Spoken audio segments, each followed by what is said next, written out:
Right, welcome back to another episode of our fabulous podcast. And today I'm going to be speaking to the lovely Rachel Way. Now, I met Rachel at a HR networking event recently, and we were chatting away. And I just thought, you know what? We should record this conversation because it's actually quite useful. So, the reason I thought our conversation was so interesting is we were talking about feedback and why it's so important. And it was really evident that you're really passionate about feedback. And I really wanted to try and just capture that, have that online and have that on a podcast. So, tell me a little bit about what it is that makes you so passionate about the topic of feedback. So, feedback is a formal element of the workplace, but it's a very informal part of everyday life. And we receive feedback from the moment we're born all the way through life. So, growing up, we learn um, to both receive and give feedback. Don't touch that, it's hot. Oh, that was a silly thing to do. Could have had this impact. Um, at school, we learn through feedback all the time. Oh, your essay could be improved in this way. We get our grades, which is feedback. It's GCSE, A's, and or 1 to 9s as they are now. If we are bullied, that's a type of feedback. Our first love, our first breakup, learning to drive, first jobs, second jobs, interviews. It can be verbal, it can be physical, it's emotional, it's intellectual. So feedback is such an everyday part of our lives, and yet in the workplace, it becomes something that has to be dealt with, has to be formalized, has to be um, documented and kept a record of. So yeah, for me, it's a really interesting thing because life is full of feedback. I've also, for the last 15 years, longer than I care to remember, really, been providing 360 feedback sessions to employees in organizations. Um, and every single session I do is different in some way. So whether that's how they take on that feedback, why they've requested that feedback, what they want to do with it, whether it hurts or whether it's confidence boosting, the type of things we draw out of it, it's so different for everybody. And because I'm a very people person, I love it. I love all of it.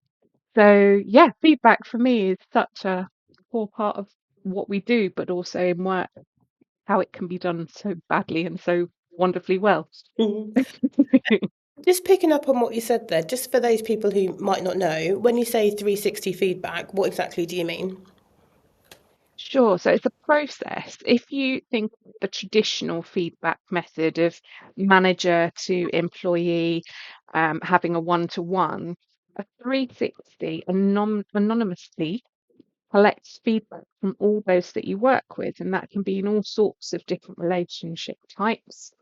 And that gives us a much fuller, more rounded view of how somebody performs in the workplace, and also allows us to investigate, do you work better with this group of people or that group of people? How do you communicate? And so, yeah, the full rounded view of the 360 gives us some very different perspectives to the traditional approach. And you talked there about feedback being done fabulously well or particularly not very well. Have you had Hmm. any experiences of feedback not being given very well? I suppose what I'm trying to say is, are there any examples that we can give our listeners of what bad feedback is, and then conversely, kind of what good feedback is? Sure. So I think bad feedback is personal. It feels like it's being an attack on somebody. It's not constructive. It doesn't have um, well-meaning behind it. It's not anticipating how you might grow or get better. So if it's just feedback for feedback's sake, um, if there's no genuine outcome that can come from it, that's bad. I can also think of situations where feedback is done in a very different place depending on the setting. So I was talking to a young man the other day about his work in construction, and on the construction site, how feedback is extremely loud and vocal. It's very public. It's almost bordering on bullying or abusive, bad language, expletives. Um, yeah, so that for me is terrible feedback and should not be. But in that situation, it's normal. And so, yeah, there are different types of bad feedback in the same way there's different types of good feedback. Fabulous. Okay.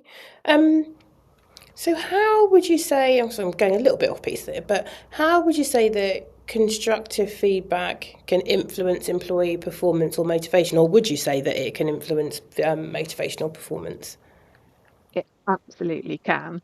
In the same way as we've grown up and been motivated by school, and the feedback we've received from our teachers, it's the same thing, right? So if we're given feedback that allows us to grow and comes from a really positive place of development in a culture that's accepting of it, it can be a real motivator because you can see by taking on that learning and that idea or that thought, how you can continue to get better and thrive. Some people are driven by promotion, so that feedback might lead to promotion.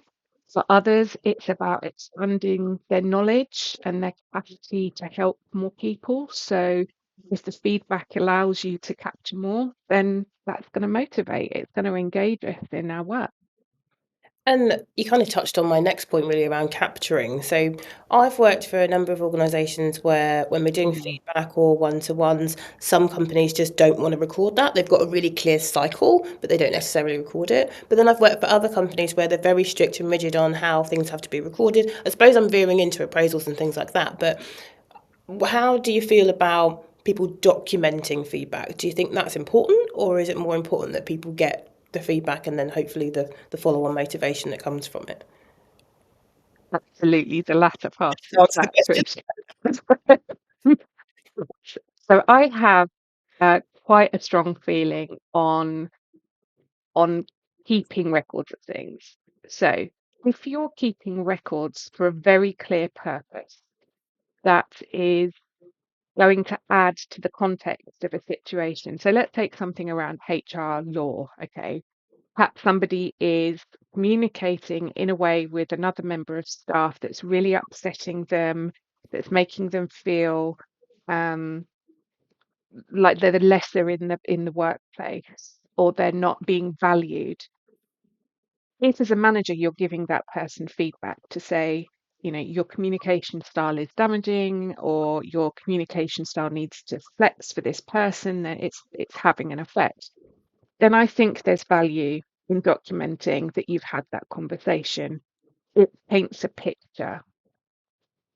The other time I think it's useful is if you're truly trying to help somebody grow. So personal development, having a repeat cycle of 360 or appraisal and having a record of that is useful. So you can see how far you've come, so that you can connect it to opportunities, further training, whatever it might be.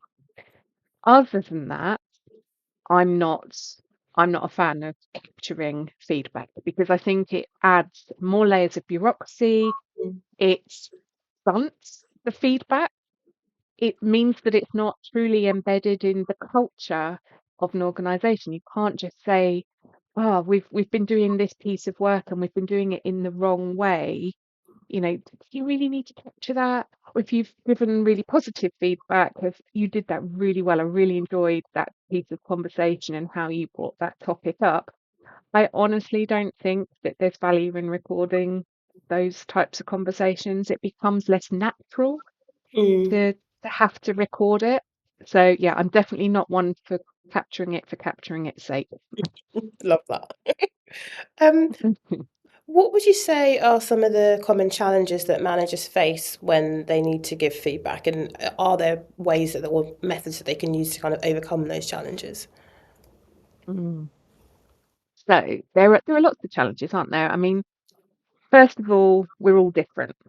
And as an individual, we have a particular communication style. As an individual, you have a particular communication style. Trish, and you will appreciate the way I deliver some things, but not others. So if my style doesn't marry with yours, or I don't have an understanding of the way you are going to receive the feedback, then that might be a challenge. And you can overcome that really simply by setting some expectations, by it being embedded in the culture, um, and by seeking permission sometimes to provide feedback. If it's not a natural part of the everyday, um, I think it's really wise to seek permission to give feedback in the here and now. It's like, oh, I've got some really interesting feedback on how you did there. Are you okay for me to give that to you? Because it puts them in a power position of receiving it. Um, and if it's not okay, perhaps they're not in the right mindset, then they've got an opportunity to say to you, actually, can we take that to another point in time or another place? I'm not quite ready to receive that. Um, so yeah, I think that's a big challenge that you can overcome in quite a simple way. People can be quite defensive. I think that's a risk that some managers find, even just the fear of someone being defensive. You Mm. know, it's all based on experience, isn't it? And how we've been given feedback and the role models that we've had in our lives. You know, if we all look back at the parents and how they gave feedback, if you've got quite a bossy dad who nags at you to get things done, that's not the way you want to come across with your feedback in the workplace. Um, but if you've had a really good managerial position before and someone's given you very valuable feedback and done it well, that's a great role model, and therefore you come into it in a different respect, I guess. Mm. I think that part about taking parts from how you've had feedback or the experiences that you've had that are positive is a really important one. Because I think sometimes we don't Mm. necessarily pull on those experiences as much as we should. So I think that's a really key thing for people to remember. Um, you've talked a bit about culture and having feedback embedded Yeah. within the culture. Can you tell us a little bit more about how organisations can create cultures where giving honest feedback works? So, I used to work for a very well-known local software company, and feedback was a really big part of what they did, whether it was kind of good or bad. Bad probably isn't the right word. Good or constructive, it was a real key part of Mm. the organisation. Whereas I've worked in other organisations where that just wasn't the done thing. There wasn't that kind Yeah. of open, honest feedback culture. And like you say, it suits some people and doesn't suit others. So there's always that to contend with as well. But circling back to my question, Yeah. how can Yeah. organisations create kind of open feedback cultures really? But where would they start from your perspective? Yeah. So starting, I believe it starts at the top. If your leadership aren't prepared to both give and receive positive and negative feedback, then that will trickle down throughout all of the hierarchy. If you've got a really flat structure, it still needs to start with the leadership, in my opinion. And the reason is if it doesn't start there, you've got no demonstrative methodology for others to pull on. Mm, Um, I worked with an organization a few years ago that did something really interesting around developing culture where feedback was a bit more natural. So the organization at the start did not have a trust-based culture. It was quite difficult. It was a massive organization, and they were trying to find something that would allow them to capture people's feedback from every level of the organization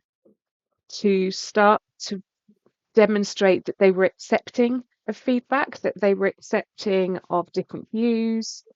And they did it around policies, which was a really interesting place to start because, of course, a policy isn't necessarily about an individual.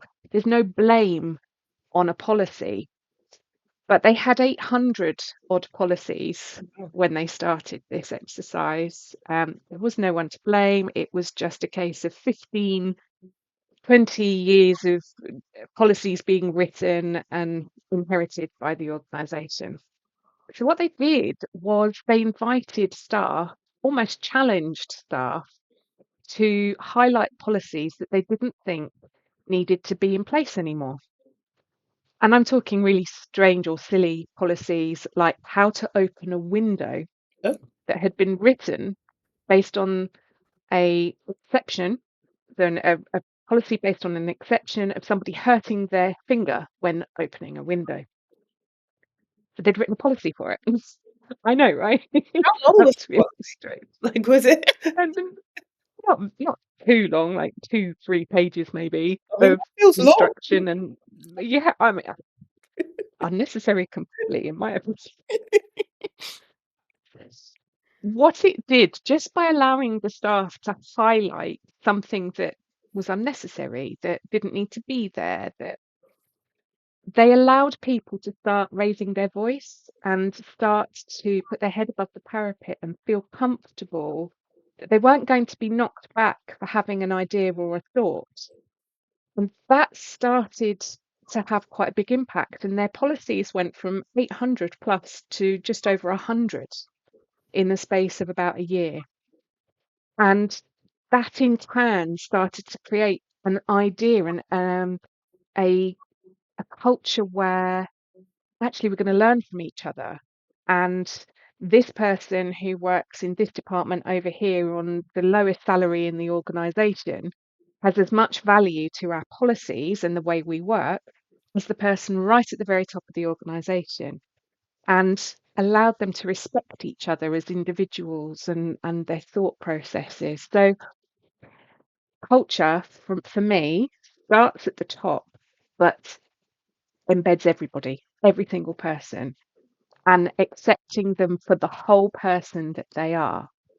Because we're not just a job description, right? That might be a very tiny part of who we are, but every one of us has got other experiences in life. We've done other jobs. We run households, we look after children, we manage budgets with our finances. So to allow the whole person to come to work and express themselves, I think really adds to that culture. And starting with something that's not really about people and blame and things is a powerful move. I thought it was very clever. I like that. You talked a little bit or mentioned the word blame when you were giving Mm. the answer. What part does blame play in giving feedback, whether positive or negative, in your view? So feedback can be negative. Sometimes it needs to be. So if something has gone wrong, you want to give feedback to somebody. But very often that can feel like a personal attack on you and your actions, and therefore that you are being blamed for this thing going wrong. Actually, if we approach it from a learning perspective, this thing went wrong. Do we need to learn anything from that going wrong? And actually, what do we need to do differently looking forwards to solutions? What can we think about there? So the feedback can feel like a personal attack sometimes. And it's not necessarily intentioned that way. But if the culture isn't trusting, if you haven't got this agreement around how feedback will be done in the workplace, then yeah, it can feel blame, and that's not a nice place to be. Mm. Um, I've danced around a little bit, so sorry with my questions, but I That's all right. feel like it's worked. Um, how would you say giving regular feedback to employees aligns with an organisation reaching its overall goals, or does it? Would you say those two things are linked at all? Yes, they should be. And I think it should be because I think an organization needs to be really clear on what its purpose is. And once the organization is really clear on its purpose, then it can communicate to all the members of staff what their purpose is in achieving that organizational goal.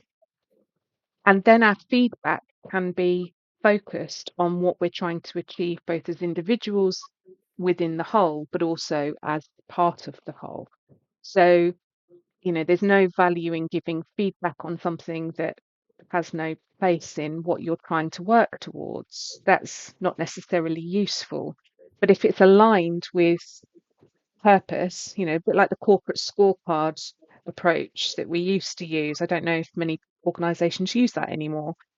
But if I know what the organization is trying to achieve, and I know what my department is trying to achieve as part of that whole, then I know what my learning needs to be and how I need to grow in order to help achieve that. So yeah, it comes from purpose for me. Yes, once we know what our outcomes are, what we need to achieve, then feedback can be focused around that. Hmm. And kind of just jumping back to what you were saying about feedback coming from the top, I think as HR professionals, we've all worked in organisations where we've had, I mean, a tricky CEO maybe isn't the right word, but maybe a CEO that doesn't necessarily take feedback well. Are there any tips that you would give Mm. people how to deal with being in that situation where you need to give a senior person feedback, but actually it's quite difficult because that person's not really feeling it and not really wanting to receive it? Yeah, timing. Yeah, Timing is everything. I love that. Clearly speaking from Um, experience as well. Location is also quite important, so not in front of other people where it can embarrass. Hmm. Um, I think seeking that permission again is quite key because they can refuse it. And then if they're refusing it, A, that will make them reflect on why am I refusing feedback? But also, okay, somebody wants to give me feedback. And why might that be? And I need to learn to accept it. So, this isn't going to work, everybody. Of course it isn't. There will always be that one CEO out there who needs to hear feedback but isn't going to be. Um, but I think we have to be courageous sometimes.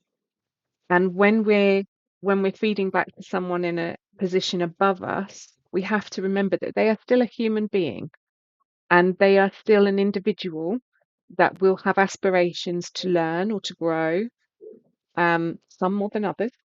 And so if we come at it again from a place of I want to give you genuine feedback that I think will help, from an empathetic place perhaps, then hopefully it will be better received than just coming in and saying, "Was rubbish. You did that really badly." Constructive, simple, keep it friendly and approachable, um, would be my top tips. And just be courageous. We are all human beings. Love that. And a lovely way to end.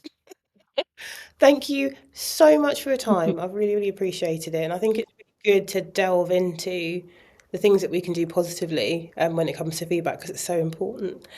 If people want to grab a slice of your brain and want to find out more about how you can help them, where can they find you and how can they do that?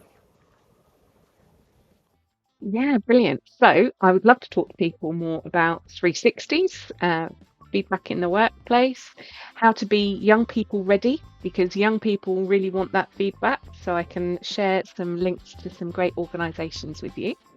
You can reach me on LinkedIn. I'm Rachel Way. Just search me up.